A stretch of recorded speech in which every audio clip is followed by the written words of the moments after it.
माना कि दिल्ली में G20 का आयोजन हो रहा है। माना कि आपको दुनिया के सामने भारत की ताकत, भारत की जो सांस्कृतिक खासियत है वो पेश करनी है। और मैं ये भी मानता हूं कि इसका मकसद भारत की खासियत पेश करना नहीं है। इसका मकसद भारतीय जनता पार्टी के लिए चुनाव प्रचार का एक और जरिया बनाना है। मगर सीधा सा सवाल, दिल्ली के अंदर जो गरीबी है, क्या केंद्र सरकार उसे छुपाने की कोशिश कर रही है? यह सवाल कोई और नहीं बल्कि कांग्रेस के नेता और वायनाड के सांसद राहुल गांधी उठा रहे हैं और उन पर भारतीय जनता पार्टी के प्रवक्ताओं ने हमला बोलना शुरू कर दिया है। क्या कह रहे हैं राहुल गांधी? आपकी स्क्रीन पर। Government of India is hiding our poor people and animals. There is no need to hide India's reality from our guests. Rahul Gandhi कह रहे हैं कि भारत सरकार जो है वो शहर के जो गरीब लोग हैं और जो जानवर हैं उन्हें छिपा रही है और ऐसा करने की उसे कोई जरूरत नहीं है। दोस्तों, ऐसे वीडियो सामने उभर कर आ रहे हैं जहां पर कुत्तों के साथ ज्यादती करके, बेरहमी करके उन्हें जो है फेंका जा रहा है डब्बों के अंदर, केजेस के अंदर। और इस तरह की ज्यादती, इस तरह का अत्याचार जो है, इस तरह की ढेरों तस्वीरें सामने उभर कर आ रही हैं। ऐसी तस्वीरें सामने उभर कर आ रही हैं जिसे देखकर आपकी रूह कांप जाए। कुत्ता तो बेजुबान जानवर है, वो प्रदर्शन भी नहीं करेगा, मगर इस शहर में ऐसे कई लोग हैं जो इस तस्वीर को देखकर विचलित हो सकते हैं। मगर G20 के नाम पर यह हो रहा है। आज आप देश के गरीब को छुपा रहे हैं, आप कुत्तों के साथ ज्यादती कर रहे हैं जो सड़क पर आवारा घूमते हैं। और यह पहली बार नहीं, याद कीजिएगा जब डोनाल्ड ट्रंप गुजरात आए थे तब इसी तरह से बाकायदा दीवारें खड़ी कर दी गई थी, बैनर्स खड़े कर दिए गए थे गरीबी को छुपाने के लिए। चलिए मान लिया कि दिल्ली में आप 9 साल से सत्ता में हैं, आप वहां की गरीबी नहीं हटा पाए। गुजरात में तो आप 20 साल से सत्ता में थे, वहां की भी गरीबी आप नहीं हटा पाए, जिसकी वजह से आपको बाद में छिपाना पड़ रहा है। दोस्तों, मैं आपको बतलाना चाहूंगा कि ब्रूट नाम के जो डिजिटल प्लेटफॉर्म है उसने ये रिपोर्ट की है जिसमें वसंत विहार और उसके आसपास के इलाके के लोगों से बात की गई है और वहां जो गरीब लोग हैं वो ये कह रहे हैं कि हमारे साथ जो बर्ताव है जानवरों से बदतर किया जा रहा है। कांग्रेस ने इस वीडियो का हवाला दिया है जो इस वक्त आपके स्क्रीन पर चल रहा है और कांग्रेस की प्रवक्ता सुप्रिया श्रीनेत क्या कह रही हैं मैं आपको पढ़ के सुनाना चाहता हूं। दिल्ली की रहने वाली रानी पूछ रही है, सरकार हमें कीड़ा मकोड़ा समझती है, हम इंसान नहीं है क्या? G20 की चकाचौंध और अपनी छवि को चमकाने के लिए मोदी सरकार ने इन गरीबों के घरों को ढकवा दिया है, मगर आपकी नाकामी की सच्चाई का पर्दाफाश तो हो चुका है मोदी जी। कांग्रेस ये सवाल खड़े कर रही है। मैं चाहूंगा कि डिजिटल प्लेटफॉर्म ब्रूट जो सवाल उठा रही है दोस्तों, वो सवाल आप इस रिपोर्ट में जरूर देखिए। देखते हैं। हम कोई जानवर तो नहीं ना, इंसान है ना। हम तो सामान की जरूरत पड़ी, अभी ये झुग्गी है, पूरा सामान मिलता नहीं है यहाँ पे, है ना। थोड़ा सामान के लिए जाएंगे, इतनी बुरी तरह से बदतमीजी से बोलेंगे, भाई हम तो रोड पे ही रहते हैं, तो गाड़ी गुड़ी है जो हमारी रोड पे खड़ी रहेगी। कुछ सामान लाना 1 मिनट खड़ा, वो ट्रैफिक पुलिस वाला इतनी बदतमीजी से बोलेगा।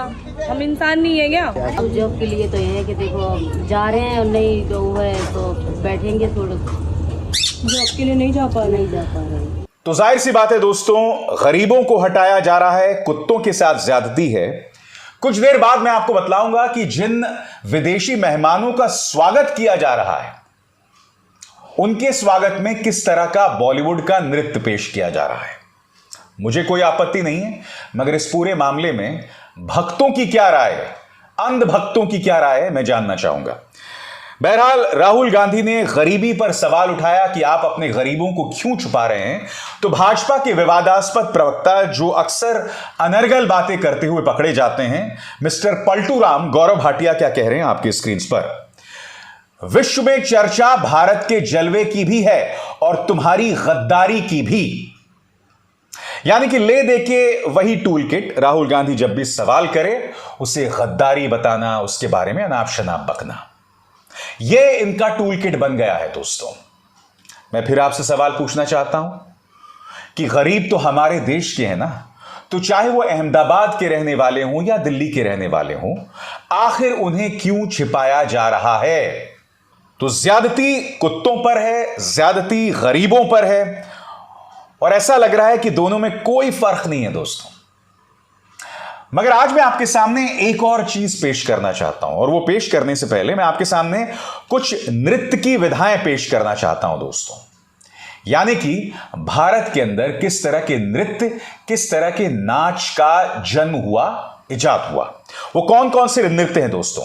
भारतनाट्यम, कथक, कथकली, कुचिपुड़ी, मणिपुरी, मोहिनीअट्टम, ओडिसी नृत्य। इन तमाम नृत्यों का जन्म दोस्तों भारत के अंदर हुआ है। मैं आपसे एक सवाल पूछना चाहता हूं, जब हमारे विदेशी मेहमान आते हैं तो क्या हमारे बच्चों को भारतनाट्यम, कथक, कथकली, कुचिपुड़ी, मणिपुरी, मोहिनीअट्टम या ओडिसी नृत्यों पर उन्हें नचाया नहीं जा सकता था? मगर हो क्या रहा है दोस्तों, बॉलीवुड के गानों पर हमारे बच्चे ठुमके लगा रहे हैं। और यही नहीं, विदेशी गाने, एड शीरन का एक गाना है शेप ऑफ यू, उसका जो है मिश्रण किया जा रहा है भारतीय शास्त्रीय संगीत के साथ। सबसे पहले दोस्तों देखिए किस तरह से हमारे जो बच्चे हैं वो ठुमके लगा रहे हैं। और आया कौन है? ये हैं ओमान के deputy prime minister Sayyid Asad bin Tariq Al Said. ये आए थे और उनके सामने हमारे बच्चे ये नृत्य कर रहे हैं। मैं फिर कह रहा हूं, भारतनाट्यम हो सकता था, ओडिसी नृत्य हो सकता था, मणिपुरी हो सकता था, मोहिनीअट्टम हो सकता था, बहुत कुछ हो सकता था। क्या इस नृत्य में किसी तरह की अश्लीलता है? नहीं दोस्तों। जो भी चीज को हमारे बच्चे छूते हैं वो अश्लील कैसे हो सकता है? बिल्कुल नहीं हो सकता। मगर क्या भारतीय शास्त्रीय संगीत पर या भारतीय नृत्यों पर हमारे बच्चे नहीं नाच सकते थे? अब कुछ देर के लिए कल्पना कीजिए दोस्तों, अगर सरकार मोदी सरकार की ना होती और कांग्रेस की होती, और अगर बॉलीवुड के गाने पर बच्चे इस तरह से ठुमके मार रहे होते, तब बात बात पर भारतीय संस्कृति की दुहाई देने वाले, बात बात पर खुद को संस्कारी बताने वाले भारतीय जनता पार्टी के नेता क्या कहते? बताइए। और बात यहां नहीं रुकती दोस्तों। विदेशी गायक हैं, इंटरनेशनल सुपरस्टार हैं, जिनका नाम है एड शीरन। उनका एक गाना है शेप ऑफ यू। उस गाने पर भी देखिए लोगों का स्वागत किया जा रहा है। अब आप कहेंगे शेप ऑफ यू में दिक्कत क्या है? तो चलिए मुलाहिजा फरमाते हैं। बेशक शास्त्रीय संगीत के साथ उस गाने को मिला दिया गया है, मगर शेप ऑफ यू जो गाना है उसके शब्द क्या हैं मैं आपको पढ़ के सुनाना चाहता हूं। अब आप फैसला कीजिए ये सही है या गलत है। Grab on my waste and put that body on me. इसमें जो गाने में लड़की है वो ये कह रही है कि उसकी कमर पकड़ो और अपने जिस्म को मेरे जिस्म के ऊपर रखो। यह है शेप ऑफ यू का गाना। आगे, I'm in love with your body. Last night you were in my room and now my bed sheets smell like you. इसमें एड शीरन कह रहा है कि मुझे तुम्हारे जिस्म से प्यार है। पिछली रात तुम मेरे कमरे में थी और आज मेरी जो चादर हैं उनमें से तुम्हारी खुशबू आ रही है। इसमें गायक कह रहा है कि अपने जिस्म को मेरे जिस्म के ऊपर रखो। इसमें गायक यह भी कह रहा है कि कल पूरी रात तुम मेरे कमरे में थी और आज सुबह मेरी चादरों से तुम्हारी खुशबू आ रही है। और इस गाने पर विदेशी राजनयिकों, हेड्स ऑफ स्टेट, प्रधानमंत्रियों, उप प्रधानमंत्रियों का स्वागत किया गया। मैं एक बात स्पष्ट कर दूं, एड शीरन का जो शेप ऑफ यू गाना है मेरा पसंदीदा गाना है।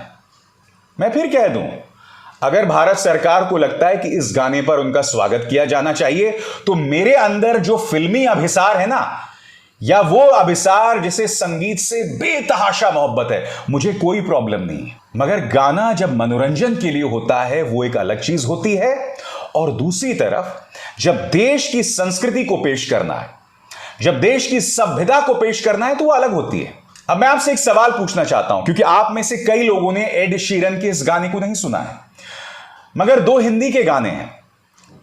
एक गाना वो है जिसे आशा ताई ने गाया था, पिया तू अब तो आजा। या फिर एक और गाना है, हुस्न के लाखों रंग, ये बताओ कौन सा अंग देखोगे। कल्पना कीजिए अगर इस गाने पर स्वागत किया जाता तो आपको कैसा लगता। एड शीरन का गाना भी लगभग वही है। मैं स्पष्ट कर दूं, मेरा पसंदीदा गाना है एड शीरन का शेप ऑफ यू। मुझे बहुत मजा आया सुनकर। मगर जो पॉलिटिकल पार्टी बार बार संस्कार की दुहाई देती है, उसके दोहरे मापदंड यहां पर उभर कर आते हैं। अब आप बताइए, क्या स्कूल के बच्चों को बॉलीवुड के सॉन्ग्स पर ठुमके लगवाना सही था, या मोहिनीअट्टम, भारतनाट्यम, कुचिपुड़ी पर उन्हें नचवाना सही था? क्या एड शीरन के गाने पर, जिसमें वो कह रहे हैं कि भाई अपने जिस्म को मेरे जिस्म पर रख दो, मेरी बिस्तर से तुम्हारी खुशबू आ रही है, उस गाने पर उनका स्वागत करना चाहिए था, या किसी और गाने पर उनका स्वागत करना था? इस सवाल का जवाब आपको देना चाहिए। और ये दोहरे मापदंड चीख चीख कर भारतीय जनता पार्टी सरकार को एक्सपोज कर रहे हैं। राहुल गांधी ने तो सिर्फ इतना सवाल उठाया था कि देश की गरीबी को छुपाया क्यों जा रहा है। आप देश की गरीबी को तो छुपा रहे हैं। पिछले 2 दिनों से दिल्ली की जनता को जो मुश्किलात पेश आ रही हैं, आपने पूरा लॉकडाउन कर दिया है। और मैंने पिछली बार भी कहा था, कॉमनवेल्थ गेम्स जब आयोजित हुए थे, तब एक अलग ट्रैक जो है कॉमनवेल्थ खिलाड़ियों के लिए तय किया गया था। उस कॉमनवेल्थ गेम में भी आतंकवादियों के हमले का खतरा था, मगर दिल्ली रुक नहीं गई थी। यहां पर 3 दिनों के लिए आपने दिल्ली को लॉकडाउन में डाल दिया है, क्योंकि कॉमनवेल्थ गेम्स में भी खतरा बना हुआ था। उस वक्त की सरकार ने ऐसा नहीं किया था। उस वक्त के आयोजन को लेकर दूसरी आलोचनाएं की जा सकती हैं, मगर कम से कम उस आलोचना से दिल्ली की जनता को इतनी समस्याएं पेश नहीं आई थी, जो कि पिछले 2 दिनों में हम देख रहे हैं। और ये समस्याएं रविवार को भी जारी रहेंगी। क्यों? मजा आ रहा है? बताइए बताइए, मजा आ रहा है कि नहीं आ रहा है? अभिसार शर्मा को दीजिए इजाजत। नमस्कार। स्वतंत्र और आजाद पत्रकारिता का समर्थन कीजिए, सच में मेरा साथी बनिए। बहुत आसान है दोस्तों, इस ज्वाइन बटन को दबाइए और आपके सामने आएंगे ये 3 विकल्प। इनमें से एक चुनिए और सच के इस सफर में मेरा साथी बनिए।